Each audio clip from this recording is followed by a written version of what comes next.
주십시오.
Ecco qui i tuoi fiori, belli e misteriosi, con un non so che di strano.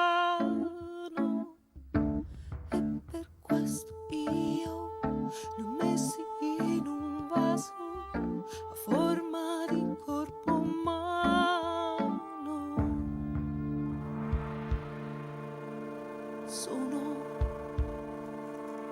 Sono i tuoi fiori,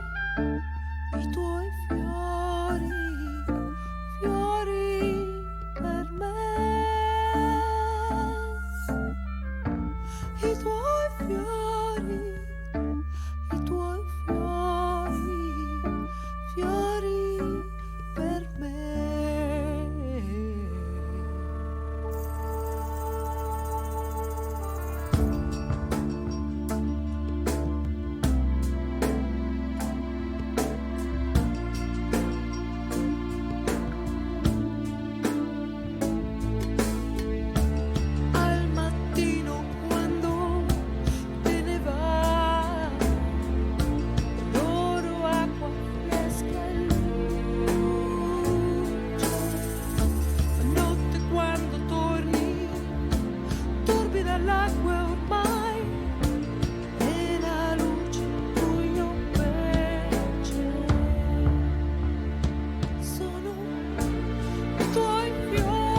자, 이제 하트 찍고 나쁜 남자 그럼 화이팅 하는 거예요.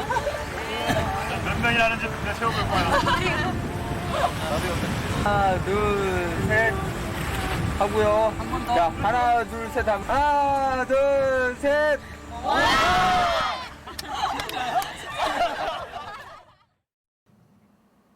안녕하십니까. 나쁜 남자의 조재현입니다. 예. 나쁜 남자가 영화 개봉도 하고 비디오 출시도 되고 이렇게 또 DVD로 나오게 돼서 정말 기쁘게 생각합니다. 어느덧 나쁜 남자가 이렇게 세월이 흘러가지고 아주 착한 남자로 여러분 앞에 지금 다가섰습니다. 김기덕 감독님의 나쁜 남자 시나리오는 한 3년 전에 도끼라는 시나리오로 처음 봤었습니다. 그때 처음 봤었을 때는 참 재밌었어요. 재밌고 참 영화로 하면 괜찮겠다라는 생각을 했었어요. 막연하게.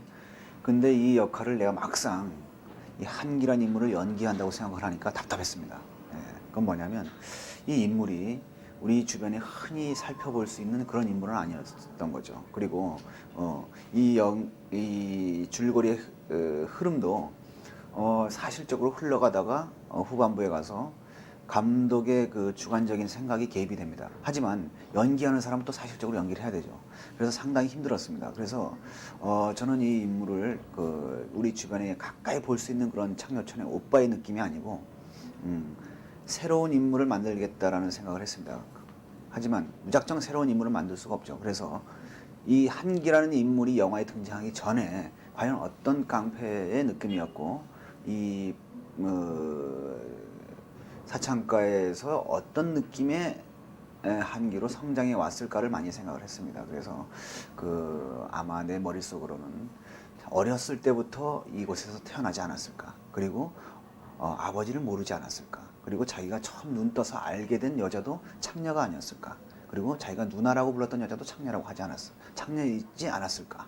그래서 이 창녀와 이 한기와의 관계는 정말 친누나, 친엄마 그런 관계 속에서 성장한 아이가 아닐까라는 생각을 해서 그렇게 믿고 설정을 했고, 그래서 이 영화의 첫 장면 정말 숭고한 어떤 순수한 여대생을 봤을 때 한기가 한눈에 반하죠. 그래서 저는 그 영화 첫 장면까지만 준비를 했습니다. 그 다음부터의 상황은 이 영화에 놓여진 그 상황에다가 내 몸을 맡기고 연기를 했던 것 같습니다. 내면 연기, 눈빛 연기라는 것은 전 잘 모릅니다. 잘 모르고 말이라는 것은 결국 한 사람의 감정 표현의 마지막 수단인 것이죠. 말이라는 것은 내가 지금 당신한테 당신 너무 이뻐라고 말하는 거는 벌써 내 머리나 내 가슴으로는 이쁘다는 걸 다 느꼈죠. 느끼고 최종적으로 말을 할 뿐이죠. 그래서 그렇다면은 말을 안 하는 것과 말을 하는 것의 차이점은 무엇이냐? 느끼는 걸 또 다르게 느끼지는 않는다는 거죠. 똑같이 느낀다는 거죠. 똑같이 느끼고 똑같이 보고 똑같이 그 상황에 대해서 가슴에 담아두고 있고, 그런데 그것을 최종적으로 말을 했느냐 안 했느냐의 차이지, 거기에 대해서 말을 안 해서 답답했냐 답답하지 않았느냐는 저한테는 어울리지 않았어요. 그래서 내가 상대방한테 그 상황에서 이런 말을 해야 되는데 이런 말을 하지 않았다고 해서 답답한 건 없는 거죠. 이런 말을 한 거는 최종적인 표현만 안 했을 뿐이지 나의 느낌은 같았다는 거죠. 그래서 특별히 뭐 어떤 것을 연구하거나 그러진 않았습니다. 이번 같은 영화는 특히나 내가 김기덕 감독님도 그런 면을 좋아하지만 저도 약간 다큐멘터리 성향이 있는 거를 좋아해요. 예측불허 그런 것을 상당히 좀 좋아합니다. 계산된 것보다는. 그런 데서 오히려 엄청난 생명력이 있는 것 같고, 그 첫 장면에서 이 선아를 강제로 키스할 때라든지, 그리고 선아한테 처음으로 다가가서 손을 끌어안고 누워있는 장면이라든지, 하여튼 여러 가지 장면들, 그런 장면들이 전 기억에 남습니다. 이 영화가 이제 후반에 갈수록 아주 많은 가해를 당해요, 제가. 그런데도 다시 살아나고 하면서 이 작품 속으로 계속 들어가고 있죠. 근데 그 후반에서 제가 어떤 약간 계산되지 못하고 힘이 좀 딸린 것처럼 저는 개인적으로 느꼈습니다. 영화 찍으면서 재밌었던 일, 에피소드 그런 거 참 궁금해 하시는데 그런 거 없었어요. 없었고 그 거기 그 사창가를 만들어 놨고 보니까 정말 사창가 같아서 그 안에 있는 그 보조 출연자들이 내가 착각이 들 정도로 그 정도로 좀 완벽했어요. 완벽했고 하여튼 에피소드라기보다 재미있었어요. 예. 그래서 처음에는 제가 그 극중 인물에 의도적으로 몰입을 하기 위해서 말도 안 하고 좀 이렇게 어슬렁어슬렁대고 사람이 누가 쳐다봐도 그 약간 건방진 듯하게 쳐다보고 그래서 그 보조 출연자들이 저한테 말을 못 걸었었어요. 무서워하고 그랬던 것들이 참 재미있었던 것 같아요. 지나고 나서 보니까 제가 볼 때는 아직까지도 그 나쁜 점보단 좋은 점이 많은 감독님 같아요. 예. 그래서 그 계속 변할 수 있는 감독님이고 하지만 내가 이제 좀 부탁하고 싶은 것은 변하더라도 원래 갖고 있는 그 엄청난 그 남들이 갖지 못한 그런 에너지 그리고 그 무궁무진한 그 상상력 그런 것은 변치 말았으면 그런 것들이 자칫 그 평론가들이나 기자들의 어떤 그 압력에 의해서 흔들리지는 않을까. 하지만 저는 전혀 흔들리지 말고 고수하라는 얘기는 아닙니다. 본인이 생각해 봤을 때 이것은 내가 앞으로 영화 인생에 있어서 받아들여야겠다 싶은 건 받아들이시고 하지만 그 모든 사람들이 인정하는 그 아주 원초적인 힘 같은 것은 더 살려나갔으면 하는 생각이죠. 그런 것들이 자칫 잘못하면은 외부의 세력으로 인해서 그 힘마저 혹시 잊어버릴까봐 하는 그런 노파심이죠. 저는 이제 앞으로 그 청풍명월이라는 정말 그 대작을 준비하고 있고요.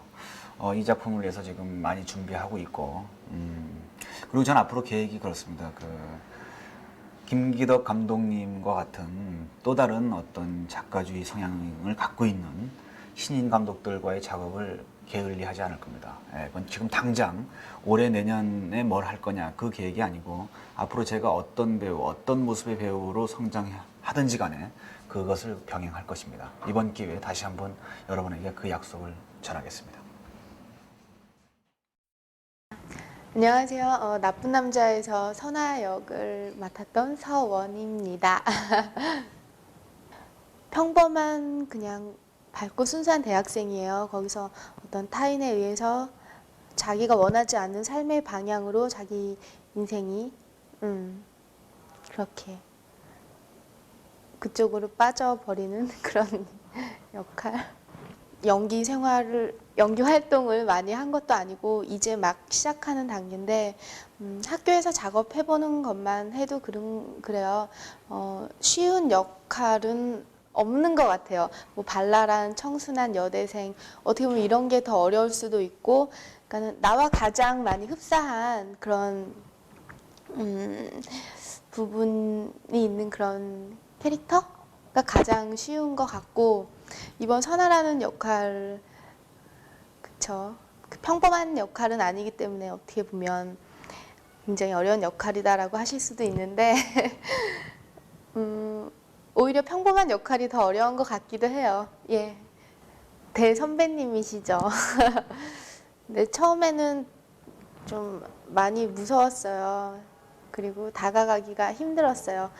그래서 근데 또 그 영화에서 선아와 한기가 직접 이렇게 둘이 뭐 감정 교류를 한다거나 호흡을 맞추는 씬은 또 다행히도 없었어요. 초반부에는. 그래서 점점 더 선배님이랑 이렇게 영화 촬영 중간 정도부터 해서 얘기도 많이 하고 좀 가까워지면서 더 편하게 저도 더 열린 상태에서 그렇게 작업할 수 있었던 것 같고요. 그리고 많이 도와주셨어요.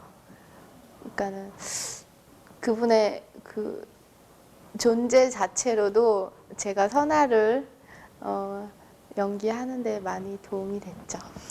어색하기 짝이 없는 부분도 많고 그리고 제가 그 씬에서 솔직한 그런 장면도 있었어요. 또 어떤 때는 굉장히 제가 하면서도 내가 뭘 하고 있는 거지 이런 부분도 있었고, 근데 그런 느낌이 이렇게 영화 나중에 편집되고 제가 봤을 때도 그대로 전해지는 것 같아요. 예. 어떤 장면 후반부로 갈수록 제가 진짜 선화가 돼 있는 것 같았어요. 제가 봤을 때도. 그리고 마지막에 주재현 씨랑 그 트럭을 타고 가는 부분에서는 굉장히 그 전에 선화가 어떤 그곳에서 저항하려고 했던 그런 모습들과는 굉장히 차별화된 편안하고, 처음에 선화가 그 대학생이었고, 그러니까 차창가 끌려오기 전에 그때 되게 많이 붕 떠 있었던 것 같아요. 제가 이렇게 우리 팀들이랑 호흡이 맞게 쫙 달라붙어서 편안한 마음으로 해야지 더 자연스럽고 그렇게 연기할 수 있는데, 초반 부분에서는 제가 많이 좀 동떨어져 있다는 느낌을 받았다고 해야 되나?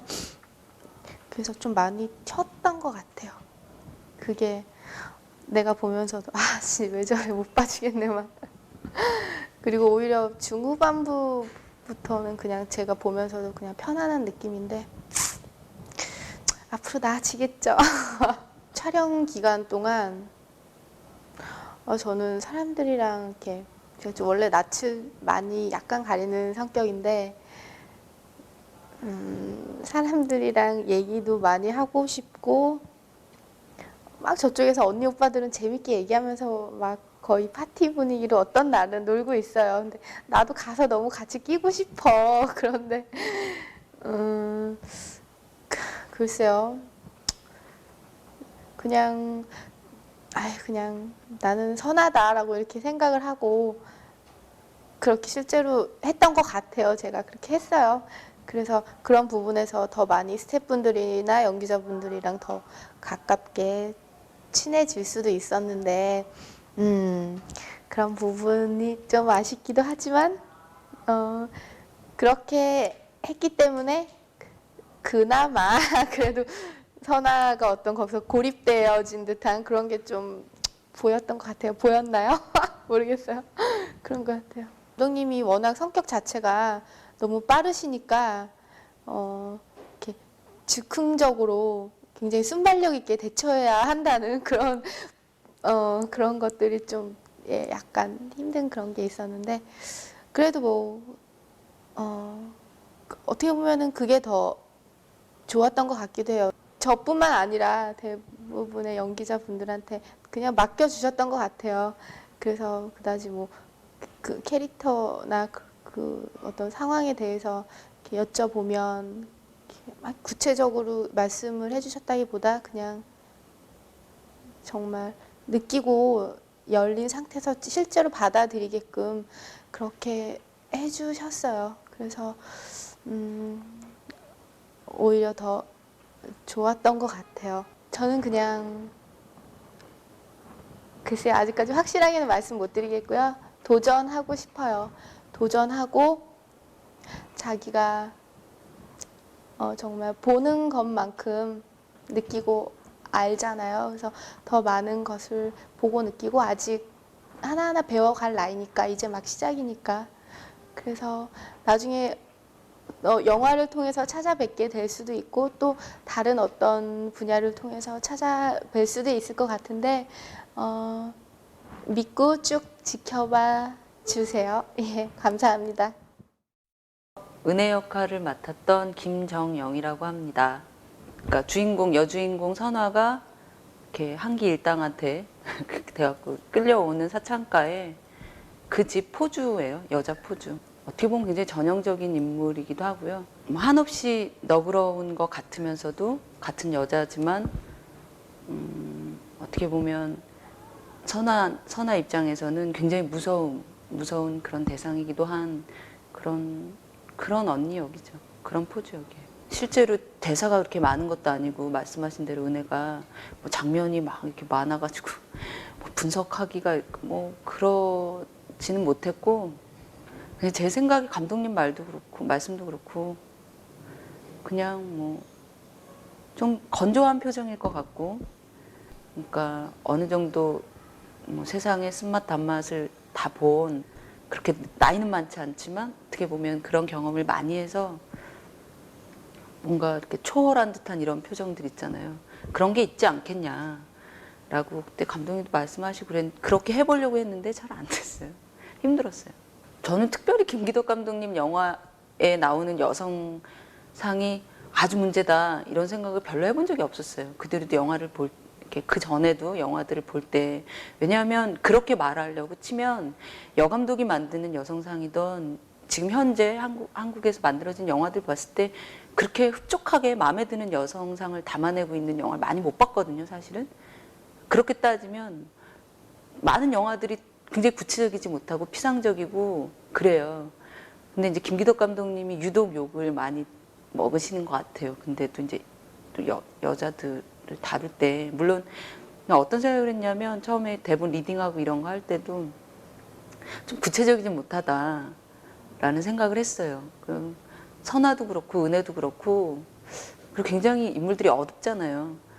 그래서 나라면 이러지는 않았을 것 같은데 아마 대한민국에 사는 많은 여자들 대부분이 이러지는 않을 텐데 구체성이 좀 없고 굉장히 이렇게 점핑된다고 그러나요? 이런 것도 많잖아요. 감정 상태들이 막 감독님 영화 보면 여자든 남자든 그런 게 좀 매끄럽지 못하다 이런 생각은 했지만 그래서 이게 크게 문제다. 이건 정말 있을 수 없는 일인데 어떻게 여자를 이따위로 다룰까라는 생각은 별로 안 해봤어요. 시나리오 볼 때도 그랬던 것 같고 그 한기가 출감해서 나와가지고 그 거울 뒤에 숨어가지고 계속 보잖아요. 근데 선아가 이렇게 은혜가 이제 오늘 출감했다 이러니까 막 울다가 이렇게 거울로 다가가는데 이렇게 나 여기 있어 이렇게 딱 보여주는 장면 있잖아요. 그리고 둘이 만나서 유리 깨고 그 장면이 참 슬프고 좋았어요. 좋았던 것 같고 그리고 맨 마지막 장면이 묘하다 이런 생각을 읽을 때도 했었는데 역시 영화를 볼 때도 참 묘했어요. 힘들었어요. 실제로는 아주 강하게 때리는 것 같지만 맞을 때 덜 아프게 때려주는 게 기술이라는데 실제로 덕문영 같은 경우는 저희 신랑 친구거든요. 그때 때리는 게 굉장히 힘들었어요. 미안하고 개인적으로도 친하지만 어쨌든 신랑 친구인데 저보다 어린 역으로 나와가지고 막 그게 너무 미안하고 그래서 처음 그 뭐 6만 원짜리라는 거 알아야 돼 이런 거 하기 전에 이렇게 때리는 장면에서는 너무 잘 못 때려가지고 감독님이 나중에 만났는데 그 얘기를 지금도 하시더라고요. 진짜로 때리라고 그러더라고요. 멀리서 찍는데도 가짜로 때리는 척 하지 말고 냅다 막 이렇게 때렸더니 저는 못 봤는데 감독님 말씀이 덕문영이 약간 울더라 이런 얘기도 하고 진짜 심하게 때렸거든요. 그러니까 감정이 뻗친다고 막 있는 힘을 다해서 이렇게 막 다음날 몸이 뻐근할 정도로 때리니까 맞는 분은 얼마나 아팠겠어요. 그 다음 장면이 그래서 덕문영 되게 리얼하게 나오셨어요. 최동문 씨. 그 맞아가지고 여기 부어가지고 그 다음 찍을 때 술을 굉장히 많이 마신 것 같아요. 다들. 예. 그러니까 저는 영화 하시는 분들이 이렇게 술을 좋아하는지 잘 몰랐어요. 연극하는 사람들만 술을 좋아하는 줄 알았는데 뭐 끝나면 촬영이 보통 이제 저희는 창녀촌이 배경이니까 밤씬이 많잖아요. 그럼 새벽 4시, 5시 이쯤 끝나도 꼭 모여서 방별로 술들을 마시더라고요. 근데 저는 그게 너무 좋아가지고 당마다 어울리면서 술 많이 먹었던 것 같아요. 처음엔 적응이 안 돼가지고요. 그러니까 워낙 김기덕 감독님 급하시잖아요. 성격이 빠르세요. 말씀도 굉장히 빠르시지만 굉장히 급하신데 저는 좀 느린 편이거든요. 그러니까 처음에 그 호흡을 맞추는 게 좀 벙벙하다 그래야 되나 어안이? 좋아 딱 한 3번인가 4번 하신 다음에 NG도 많이 허용 안 하시더라고요. 빨리 뭐 이런. 근데 나중에는 좀 그냥 이렇게 따라서 적응이 된 것 같고요. 배우들한테 배려 많이 해주시는 것 같고 그러신 것 같아요. 영화로 여러분을 만나 뵌 게 얼마 안 된 배우기 때문에 참 저한테 궁금하신 게 많다 이런 분들 얘기를 좀 들었었는데 나중에 혹시 더 좋은 작품으로 만날 수 있는 기회가 있으면 좋겠다 이렇게 생각하고 만약에 그런 기회가 있다면 열심히 할 테니까 지켜봐 주시고요. 감사합니다. 안녕하세요. 이번에 나쁜 남자에서 명수 역할을 맡았던 최덕문입니다. 한기영의 동생임에도 불구하고 한기영이 그 선아를 사랑한다는 걸 모르기 때문에 모르고 자기가 좋아하는 거죠. 선아를 너무나. 근데 저는 그것도 사랑이라고 생각을 했어요. 보시는 분들은 참 분위기 파악 못하는 놈이다 뭐 이렇게 말씀을 하시고 그러는데 그런 사람도 있지 않나 싶어요. 어떻게 보면 한기영보다 더 솔직한 사랑이 아닌가 그런 생각도 할 때도 있고요. 선아를 짝사랑하다가 결국은 한기영이 넣어준 선아를 못 잊어서 그 한기영한테 복수를 하죠. 어떻게 보면 좀 바보스럽기도 하고 용감한 것 같기도 하고 명수는 그런 역할인 것 같아요.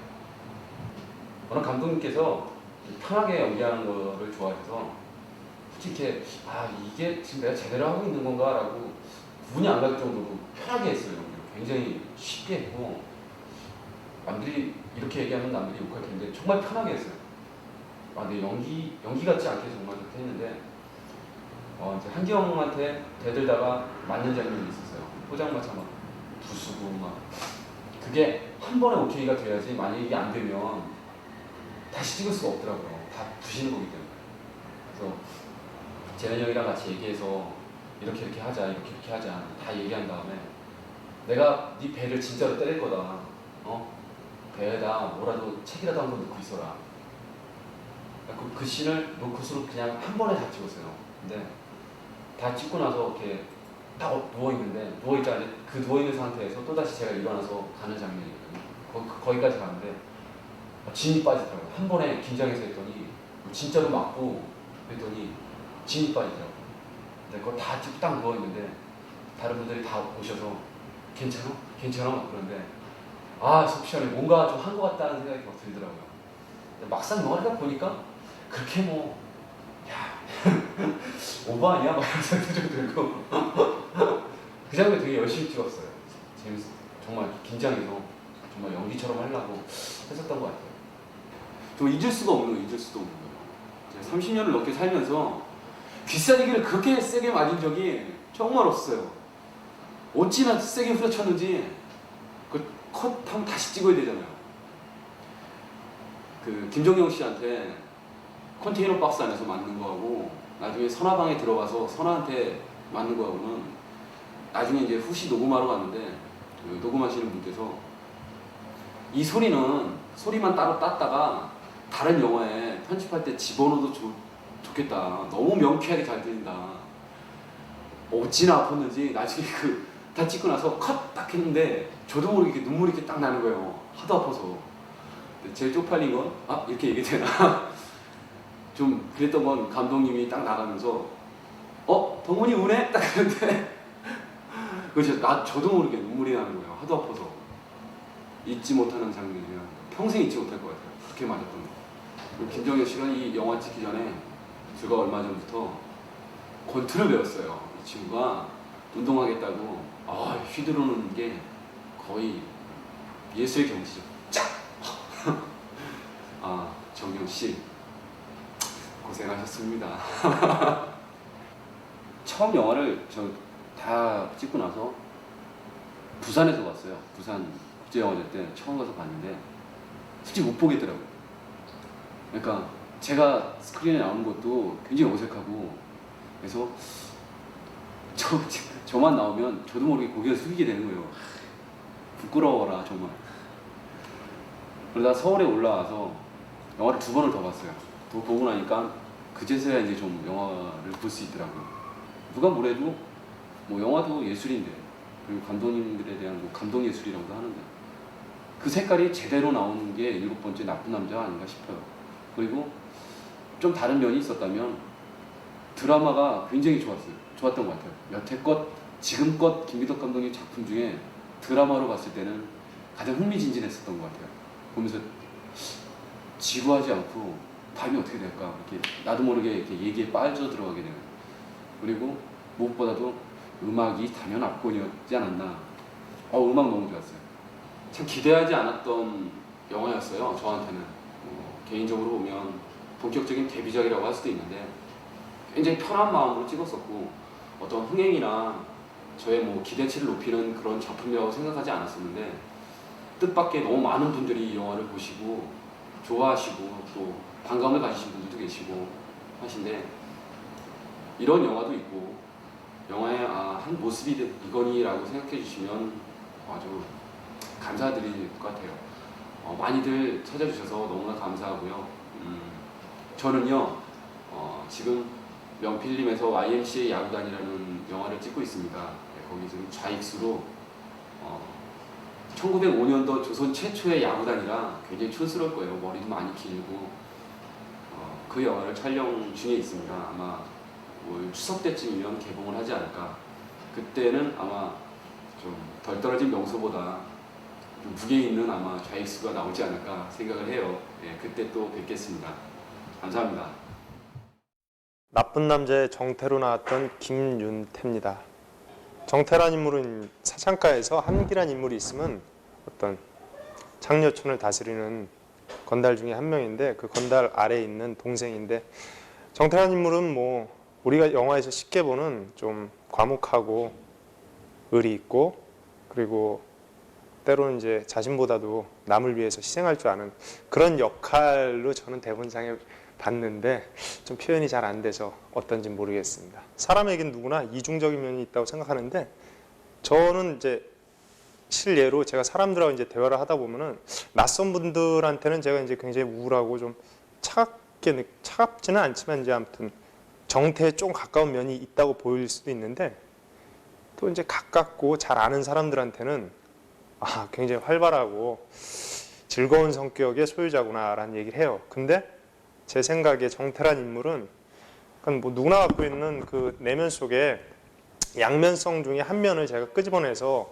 연기를 했다고 생각하면 쉽게 이해가 되지 않을까. 그리고 그런 성향은 누구에게나 다 있는 것이 아닐까라는 생각을 했습니다. 맨 뒷장면 한기와 선아가 여전히 몸을 팔면서 한기는 또 그런 선아와 함께 다니면서 하는 그런 모습이 가장 인상적이었고 그 장면들이 제일 기억에 남는 것 같아요. 굉장히 즉흥적인 면을 많이 띄고 계신 감독님이시라 따라가는 데 있어서 그러니까 저처럼 이제 아직 영화적인 데서 경험이 많이 없는 친구들은 좀 때론 제가 촬영하면서 버거운 부분도 없지 않아 있었거든요. 때론 다시 찍어보고 싶고 조금은 이제 마음을 가다듬고 해보고 싶은 장면들이 있었는데 이제 감독님이 원체 작업을 빨리 진행하시는 분이시라 그런 부분에 있어서 조금 어려운 점이 있었다고 굳이 말하면 그런 부분이 있었고요. 하지만 그런 부분 말고 다른 그러니까 감독님이 생각하시는 그런 마인드라던가 작업을 함에 있어서 철저하게 자기의 생각을 어떻게 해서든지 관철시키려고 노력하시는 그런 모습 속에서 되게 존경스러운 분이라고 생각했어요. 진심으로.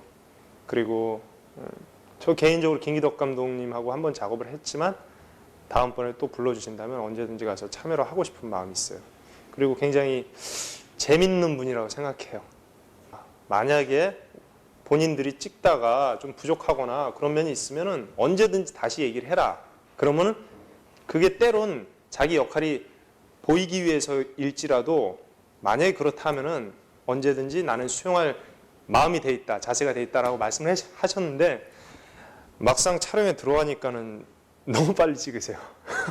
너무 빨리 찍어갖고 막 찍다가 요즘 저희가 이제 아직 그렇게 능숙한 사람들이 아니기 때문에 좀 어색한 것 같기도 하고 아닌 것 같기도 하고 막 그래갖고 얘기를 하려고 그러면은 벌써 이미 카메라하고 감독님은 그 다음 씬을 찍을 준비를 하고 계시고 그러니까는 아니 말하라고 해놓고선 이미 카메라하고 모든 건 다 옮겨가 있고 그러면 어떻게 해야 할까 우리는 제가 분명히 잘할 수 있다고 생각했던 부분들인데 막상 촬영에 들어가니까 그 부분들이 안 될 때 예를 들어서 이제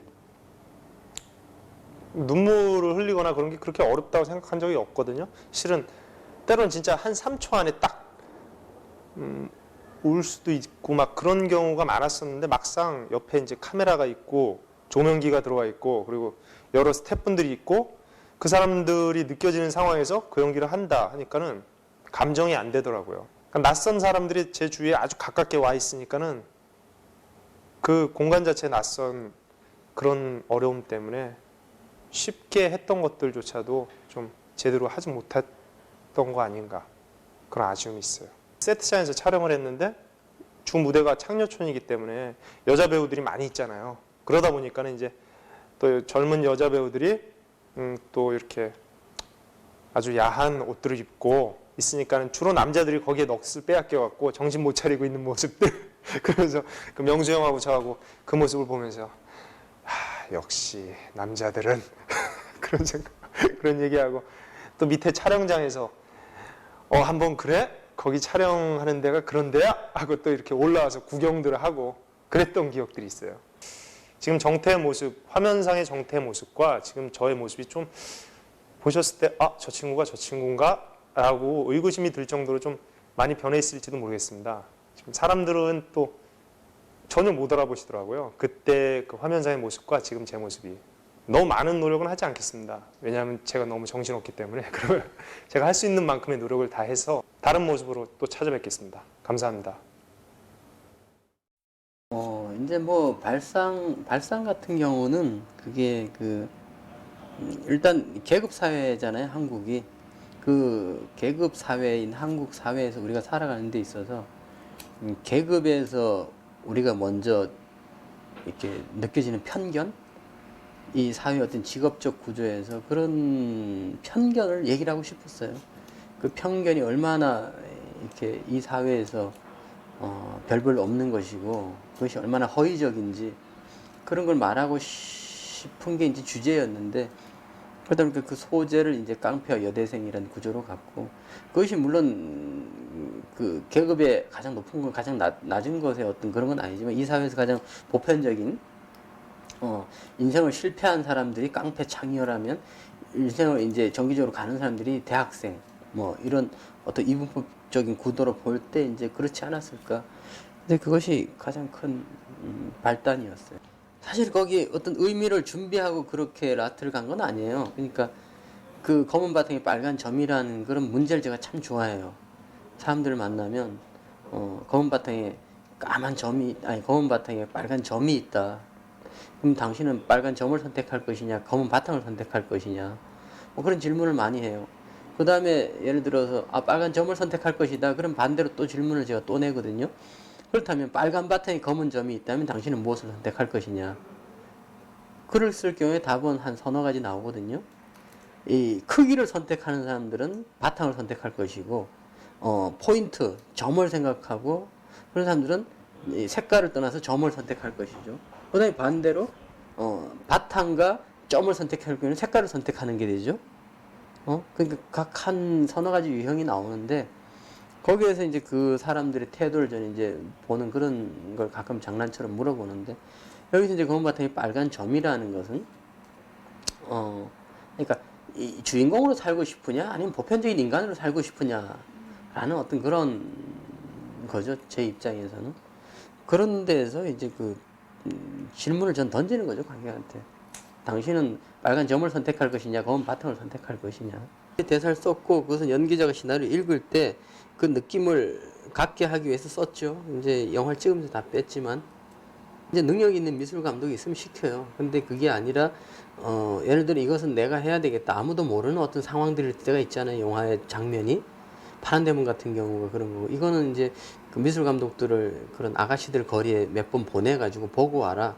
그래가지고 그것을 재현하면 되는 거니까 그렇게 이번에 맡길 수 있었던 거고 어떤 것들은 제가 이제 미술 감독 섬 같은 경우는 그것이 판타스틱한 공간이기 때문에 제가 직접 미술을 하는 거고 고른 거죠. 몇 곡을 골라달라 그랬고 거기에 뭐 가스펠송이 있었어요. 가스펠송은 옛날부터 저는 영화에 찬송가를 한번 넣어보면 어떨까라고 했는데 마침 가스펠송을 주더라고요. 그래서 그냥 바로 썼죠. 한 12곡을 줬는데 거기서 2곡을 고른 거예요. 근데 참 이렇게 객관적으로 잘 골랐다는 얘기를 많이 들었는데 창녀촌이란 배경에서 그 사람들이 마치 특별한 사람처럼 보이지만 사실은 그것은 우리의 일상의 여동생, 누나, 뭐 오빠들하고 똑같은 거죠. 그것도 사람 사는 공간이니까 그들끼리 있을 땐 그들이 가족처럼 보이잖아요. 그런 것처럼 저는 일반 사람들하고 똑같은 다 캐릭터라고 생각해요.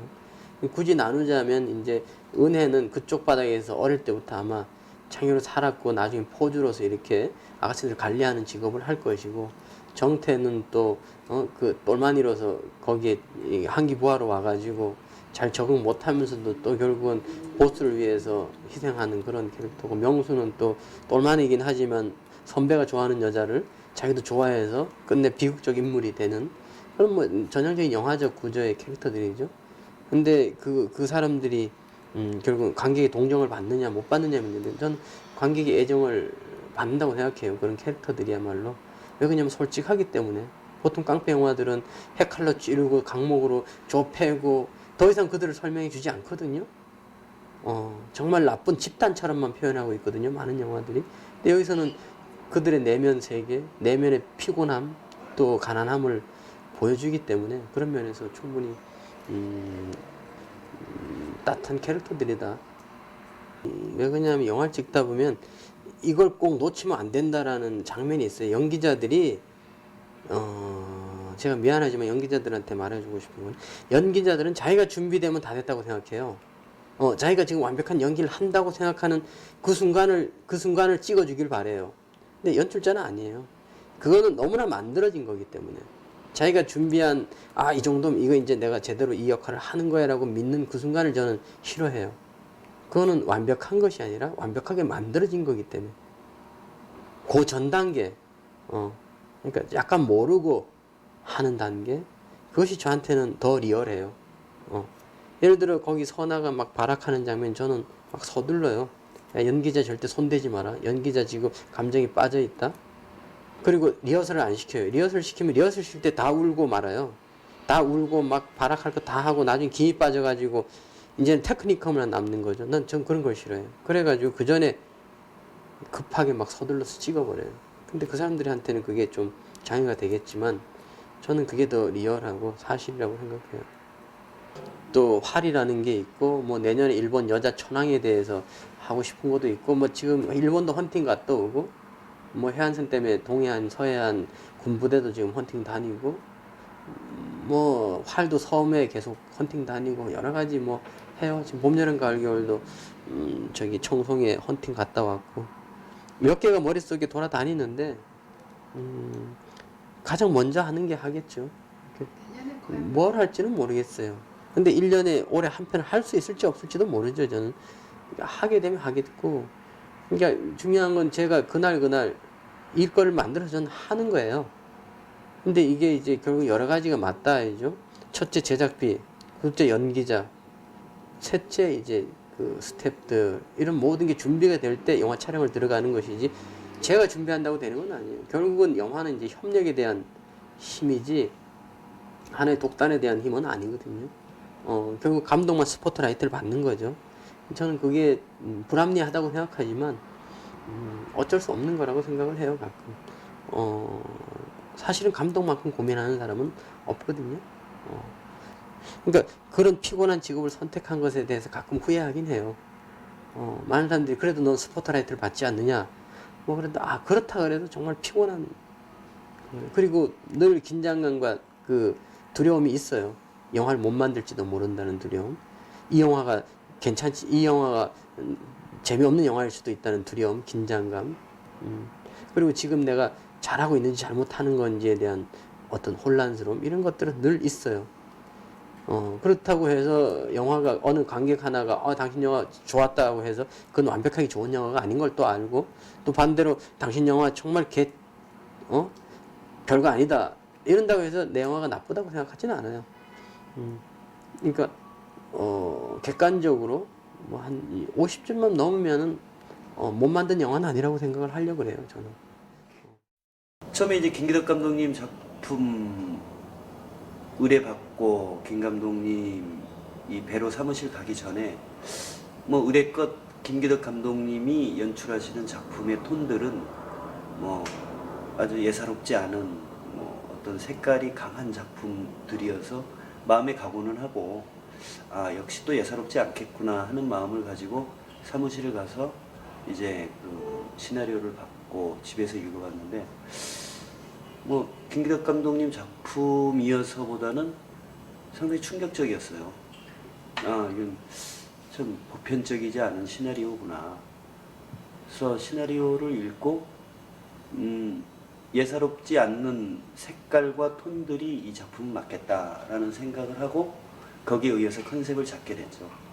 그러니까 이제 컨셉이라면은 기존의 멜러나 뭐 어떤 이 드라마의 연기자를 이 렌즈가 잡아서 끌고 가는 작품이 아닌 때로는 영상 자체 색감들이 그 영화의 느낌을 전달해야 된다는 그런 큰 원칙을 두고 조명 감독님하고 이제 그 색을 찾는 작업을 해나갔었죠. 저희가 이제 조명 감독님하고 같이 시나리오 느낀 부분들 공통점을 찾았는데 역시 조명 감독님도 저하고 똑같은 생각. 기존에 봐왔던 영상들이 가지고 있는 보편적인 색은 상당히 오히려 이 작품의 느낌을 떨어뜨릴 것 같다. 그래서 조명 자체도 극단적이어야 되고 그 다음에 이 주인공 선아가 처해 있는 현실 공간이 어차피 특정한 곳이기 때문에 현란한 네온 속에 묻혀서 화려한 이 화장과 의상과 그런 속에 묻혀 있는 인물이기 때문에 그런 화려함이 오히려 도드라지게 올라와서 선아라는 인물 자체가 더 슬프게 느껴졌으면 좋겠다 하는 생각을 가지고 저희가 이제 그 김기덕 감독님하고 여러 군데 그러한 곳을 많이 헌팅을 다녔었죠. 내부는 들어가서 뭐 회의를 지불하고 행위는 안 했지만 역시 그 공간들이 참 재밌는 공간들이에요. 왜냐면은 이 멀리서 보면은 화려한 느낌인데 다가가면 다가갈수록 그 화려함 속에 조금씩 빛이 닿지 않는 그늘들은 상당히 칙칙하다는 걸 느꼈거든요. 그래서 이 영화는 참 큰 이 공간 자체가 양면성을 가지고 있구나. 그러니까는 금방 보는 시선에 따라서 화려함과 어두움이 같이 공존하는 세계구나. 그래서 그러한 그네들이 사용하는 그 자체의 이 등들과 색감들을 표본으로 딴 곳이 용산이었거든요. 용산이라는 곳에서 저희들이 그 모델로 잡아서 영화진흥위원회 종합촬영소 세트에서 이제 저희가 설정을 해서 찍게 됐는데 이 가급적 라이트 자체는 인위적인 조명이 들어가서는 안 되겠다. 그러니까는 영화에서 보편적으로 쓰는 그런 조명의 위치나 각도들을 좀 과감히 빼고 싶다라고 조명 감독님이 말씀하시더라고요. 그래서 그 부분은 정말 생각이 같은 생각이다. 그래서 라이트 자체를 그 현실에 맞는 라이트를 설정을 해놓고 가급적 인위적인 라이트는 가급적 다 뺐거든요. 그리고 그 색감이나 조도를 최대한 밝게 하기 위해서 저희들이 현상을 의도적으로 증감 현상을 했죠. 그러니까 보편적으로 이 평범한 현상의 경우는 내가에 묻어 있는 이 내가 자체의 그 입자의 특성을 최상으로 올려서 색감이나 뭐 모든 부분들을 가장 정상적인 적정으로 끌어내는데 저희는 의도적으로 약간의 그 노출을 오버시켜서 거칠음과 화사한 부분들이 더 올라올 수 있도록 하는 그런 작업을 했었거든요. 그런 부분들이 이 작품에 아주 딱 맞았던 것 같아요. 그 세트에서 이제 우리 촬영 감독님하고 처음에 그 신장개업 세트를 개조해서 지금 세트 작업을 하기 전에 고뇌했던 부분이 있습니다. 고뇌했던 건 세트 폭이 너무 높다. 그러니까 용산이나 청량리나 이런 등지에 헌팅을 갔을 때 그쪽에 좀 가까웠었거든요. 이 양쪽에 바라보는 이 폭이 좁아서 뭔가 빛을 운용할 수 있는 사실적인 빛을 형광등 색깔 뽑아낼 수 있는 게 가까웠기 때문에 그 화사함이 더 돋보일 수 있게 됐는데 양수리 자체에서는 좀 폭이 넓고 그래서 좀 뽑아내기가 힘들더라고요. 그래서 그 기존에 있는 나이트, 그러니까 창이라는 영화가 그 전에 좀 나쁜 남자하고 색깔이 비슷한 류의 영화라고 생각하는데 그 창 작업을 할 때 인위적인 나이트를 만들어서 그 작업을 했던 걸로 알고 있어요. 근데 그런 영화도 많이 보면서 느꼈는데 현실적인 그 저희가 얘기하는 그 진짜 창녀촌의 색감을 그대로 뽑기 위해서 그 헌팅 다니면서 거기서 느꼈던 게 형광등이었거든요. 그러나 형광등을 많이 기피할 수 있지만 저희 촬영 감독님하고 계속 그 상의하고 그다음에 테스트를 거쳤어요. 테스트하면서 색감 테스트도 하고 그래서 그쪽에다 형광등을 다 작업을 했어요. 그 제작부에서 조금 힘들다는 작업을 많이 했지만 그래서 그 작업을 한 이틀에 걸쳐서 작업을 하고 이제 시작을 했고 그다음에 밖의 외경은 좀 더 화려하면서도 뭔가 거칠은 그 아까 촬영 감독님께서 말씀하신 그 느낌 그대로 뽑아내면서 내부적으로 봤을 때 이 선화의 공간, 그 선화의 공간에서 선화 색깔을 주로 뭐 관객들이 생각할 때는 빨간색이 맞지 않을까라는 생각들을 갖고 있었지만 저희는 그런 영화니까가 아니라 사실적으로 현실적으로 그냥 뭔가 이렇게 배우한테만 시선이 갈 수 있는 그런 조명이 필요하겠다 그렇게 생각이 돼서 어떤 씬에서는 뭐 플랫한 조명이 될 수도 있지만 그 배우 연기에 맞게끔 한다 그 취지 잡아놓고 시작을 했거든요. 한기 같은 경우에는 이제 그 밀실에서 바라보는 그 한기의 모습이 어느 정도 그 어떤 때는 그 슬픔이 표현을 할 수도 있고 한기의 그러나 그거는 뭐 조명으로서 얼마만큼 배우 연기자를 도움을 줄 수 있느냐를 먼저 판단을 했었죠. 그래서 현장에서도 테스트를 많이 해보고 그다음에 이제 축발전 같은 경우에는 김기덕 감독님이 이제 뭐 말씀하셔서 이렇게 했고 그다음에 이제 라이터 같은 경우도 마지막에 엔딩에 라이터로 해서 한겨울을 표현했던 거 그런 경우들이 지금 생각이 나네요. 이 가장 중요한 부분이었거든요.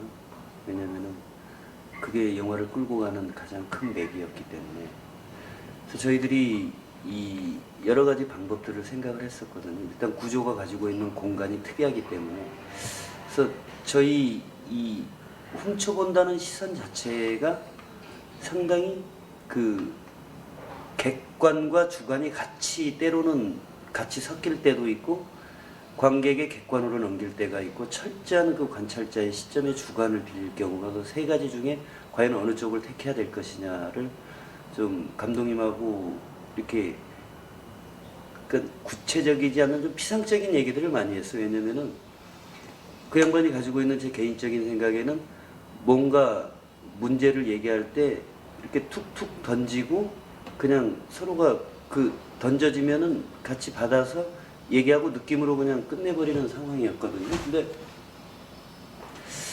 이 인물 OS를 걸어서 이 훔쳐보는 한기에 인물을 걸어서 선화의 공간을 선화를 소개를 할 거냐 아니면 의도적으로 그것마저도 빼버릴 거냐 했을 때 제 느낌에는 렌즈의 방향이 한기 쪽을 유지하고 있으면서 그 모든 관객들이 오히려 같은 한기의 시점이길 바랬어요. 그래서 거기 그러다 보면은 이제 이 유리창 자체 그 조건들이 또 나오게 되거든요.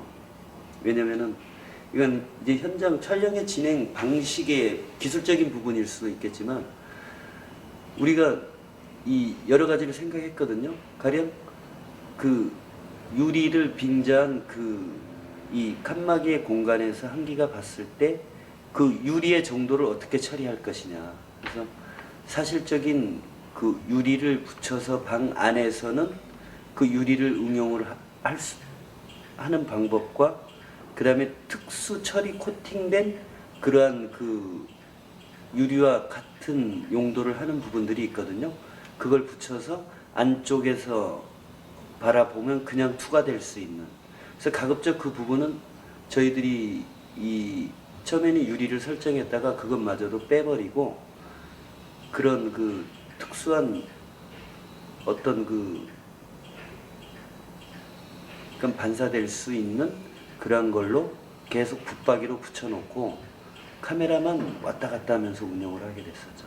이 선화는 그 뭔가 선한 이미지, 선한 여자이면서 일단 그 나쁜 남자에 의한 그 삶이 바뀌면서 사랑을 또 느껴가는 역할이겠지만 그 선아의 얼굴을 보면 근데 이 예전 기존 한국 영화들 여배우들 얼굴 나오면 다 이뻐야 된다 뭐 그런 경우들이 많지만 그걸 절대적으로 좀 배제를 했어요. 그 배우한테는 미안한 얘기지만 그게 작품에 맞는 쪽으로 선택을 한 거거든요. 그러니까 탑라이트를 많이 이용했어요. 그러니까 그 플랫하면서도 뭔가 이렇게 그 감정씬이었을 때 연기자의 감정씬이 많이 등장을 하는데 선아가 고개를 조금만 숙였을 때는 그 음영 이게 눈 아이라이트 밑에 쪽으로 음영 지는 것들을 이용해서 뭔가 그 선아의 감정에 다가갈 수 있게 이렇게 한 의도적인 라이트였고 근데 이제 관객들이 보시기에는 조금 뭔가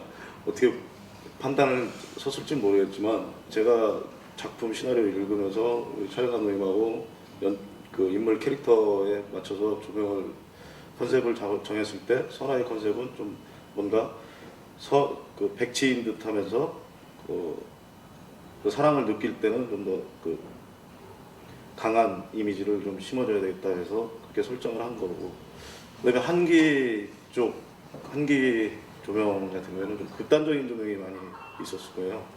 그 한기의 그러나 그 시선, 그러니까 눈동자, 눈 연기가 굉장히 저는 좋았다고 생각하거든요. 한기의 눈 연기가 거기에 맞춰서 그 어떻게 더 강렬하게 한기를 표현할 것인가 그렇게 생각을 그렇게 해서 컨셉을 잡았습니다. 어떤 그 뭐라 그랬지? 제가 이렇게 더 뛰어날 수 없었어요. 그분들보다. 그랬더니 그분들이 다 알아서 잘 해주신 것 같아요. 조명이나 뭐 이런 것들이. 근데 한편 이제 조금 그 저하고 느낌이 틀렸던 거는 그 밀실을 들여다보는 장면에서 저는 그 정말 미러 유리를 거울로 된 유리를 붙이고 싶었는데 그게 이제 그냥 다른 방식으로 생각을 하신 걸 제가 중간에 바꿨어요. 그거 빼고는 뭐 저하고 거의 의견이 똑같았어요. 이제 맨 처음에 이제 굉장히 고민을 많이 했어요. 그런데 이걸 선택한 데 가장 중요한 이유는 이제 김기덕 감독님이 가지고 있는 미술적인 감성이 있기 때문에 그러니까는 다른 감독님들보다 제가 얘기하거나 생각하거나 그런 거를 수용할 수 있는 폭이 넓다라고 생각을 했어요. 김기덕 감독님 영화는 이미지가 굉장히 강하잖아요. 그렇기 때문에 미술 쪽에 만약 조금 미숙한 면이 있다면 그런 어떤 강한 이미지로 덮을 수 있다라는 그런 생각도 했고 이제 김기덕 감독님이 가지고 있는 리얼리티 같은 거 제가 경험해보지 못한 그런 세계 그런 것들을 분명히 이 사람들 많이 가지고 있을 것이다. 많이 배울 게 있고 또 내가 생각하는 거를 많이 수용해 줄 거라는 그런 믿음 그런 것 때문에 결정을 하게 됐어요. 나쁜 남자 같은 경우에는 제가 이제 이거는 프리 프로덕션 작업이 그리 길지가 않았어요. 김기덕 감독이 호흡이 너무 짧으셔가지고요. 그거를 맞춰가는데 너무너무 힘들었고 일단은 뭐 세트 디자인이랑 그런 것들 헌팅 다닌 감독님이랑 계속 헌팅을 다니면서 사실을 옮기려고 굉장히 노력을 했거든요. 그래서 어떠한 미술 세트면에 있어서도 굉장히 사실적인 부분이 많고요. 뭐 작은 소품 하나까지도 사실의 그 현장에 있었던 것 같은 그런 것들을 다 그러니까 처음 세트부터 소품까지 다 제가 다 뭐 관여를 했고 김기덕 감독님 같은 경우에는 짧은 시간에 해낼 수 있는 능력 그런 것들이 제일 중요했던 것 같아요. 그러니까는 먼저 이제 맨 처음에 이제 그 창녀촌을 만드는 게 굉장히 쉬운 일이 아니잖아요. 그래서 사실은 그것 때문에 헌팅을 굉장히 많이 다녔어요. 막 부산이며 뭐 제가 이제 부산하고 서울 안 가본 창녀촌이 없거든요.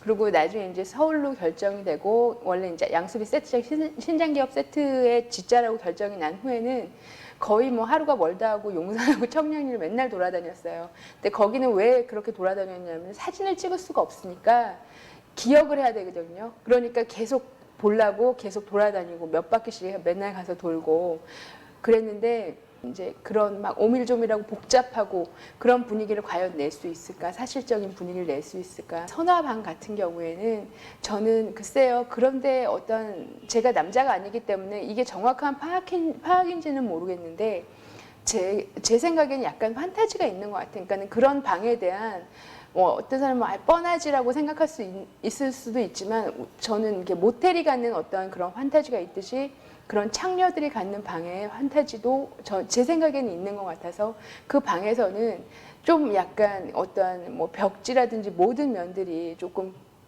현실적이지만 조금 꿈을 꾸는 듯한 조명이나 그런 것들에서 그런 이미지를 넣으려고 많이 노력을 했고, 일단은 감독님이 에곤 슐레라는 이미지를 잡았기 때문에 선화 쪽에서 가는 이미지가 저는 뭐 클림트의 그림에서 나오는 컬러들을 많이 이용을 했어요.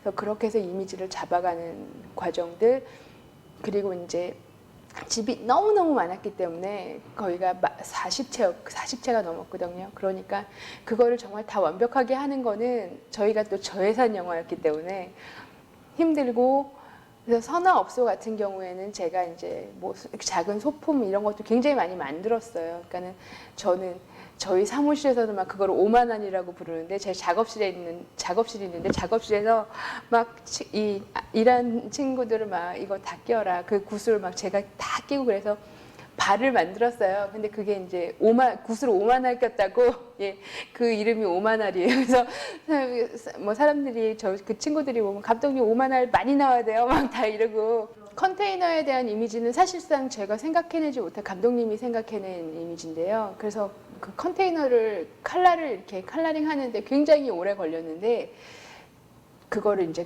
때로는 이제 미술 감독이 창의적인 부분도 하지만은 감독님 말씀을 정확하게 옮겨내는 오퍼레이터 역할도 해야 되는 부분이라고 생각을 하는데, 컨테이너 부분이 가장 큰 부분이었던 것 같아요. 이제 맨 처음에 그 작업이 굉장히 어려웠고요. 사실은 그 큰 컨테이너를 막 자르고 붙이고 막 굉장히 어려웠고, 더러워진 그런 느낌을 내는 게 쉽지 않았던 작업인 것 같아요. 근데 한기 같은 경우는 맨 처음에 시나리오에는 대사가 있었어요. 대사가 있었고 목에 상처도 없었고, 근데 계속 회의를 했어요. 대사를 없애고, 이제 대사를 없애자. 그럼 대사를 어떻게 없애냐. 감독님이 그럼 목에 상처를 주자. 그래서 그걸로 인해서 이 사람은 목이 너무 다쳐서 목소리가 나오긴 하지만 거의 이제 성대를 잃은 그런 정도의 사람이다라고 표현을 하자라고, 그 사람의 그러니까 이미지를 만들어내는 데 있어서 미술적으로 그 사람을 바꾸려고 하면 굉장히 이게 자기적이고 유치한 면들이 있어요. 많이 감독님들하고 상의를 하고 어떻게 더 인물 캐릭터에 대해서 어떻게 할까. 근데 한기는 감독님이 그렇게 결정을 하시면서 굉장히 더 강해지고 카리스마 있는 역할로 된 것 같고, 그다음에 선화 같은 경우에는 영화 시나리오를 보면 누구나 다 선화 역할은 정말 예쁘고 곱고 정말 탐이 나야 된다, 그런 느낌을 가져야 된다 해서 캐릭터 자체를 굉장히 예쁘게 만들자, 그런 거에 중점을 두었고요. 김기덕 감독님 워낙에 강한 컬러를 가지고 계셔서 그걸 어떻게 내가 업그레이드를 하느냐, 그게 굉장히 부담스러웠던 부분이고요. 그런 점들 때문에 감독님하고 굉장히 좀 마찰도 중간에 많이 있었고, 근데 어쨌든 결과적으로는 좋게 나온 것 같아서 저는 굉장히 뭐 흐뭇한 경우고요. 제가 그런 제안을 했었어요. 조금 대중적인 접근을 할 필요성이 있지 않겠느냐, 영화의 내용도 그렇고. 그래서 김 감독님은 전적으로 동감한 건 아니었지만 어쨌든 저는 영화를 위해서 제가 만든 음악 외에 선곡을 할 필요성을 얘기했던 거고, 그래서 저희가 선곡 몇 곡을 준비해서 김 감독님께 전달을 했고 감독님께서 그 중에 2곡을 선택했던 거죠.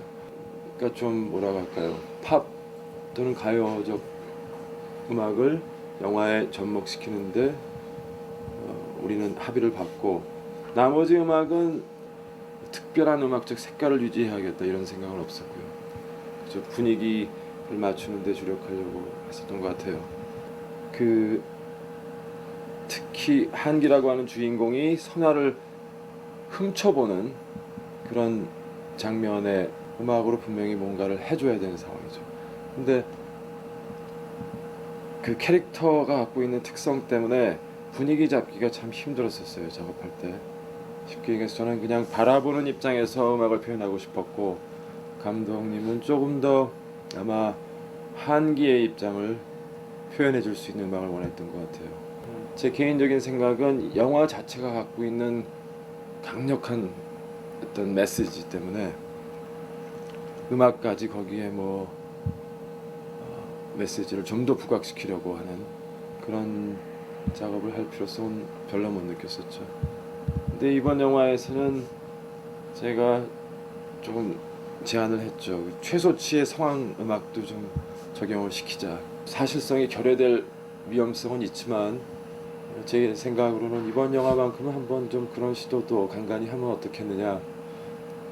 김 감독님께 간곡히 부탁을 드렸고, 그래서 몇 군데는 그런 음악이 적용이 됐죠. 예외적으로. 특이한 점은 맨 마지막에 쓰여진 곡은 복음성가죠. 아시겠지만 이제 이 영화의 어떤 상징적 내용 때문에 끝부분에 복음성가를 쓴다라는 것에 대해서 저 자신 좀 조심스러웠고, 그때 이제 김 감독님께서는 전적으로 복음성가를 썼으면 좋겠다. 그래서 이제 채택을 하게 된 거죠. 결과적으로 보면 지금 느낌에는 잘된 선택이 아닐까 하는 생각도 들어요.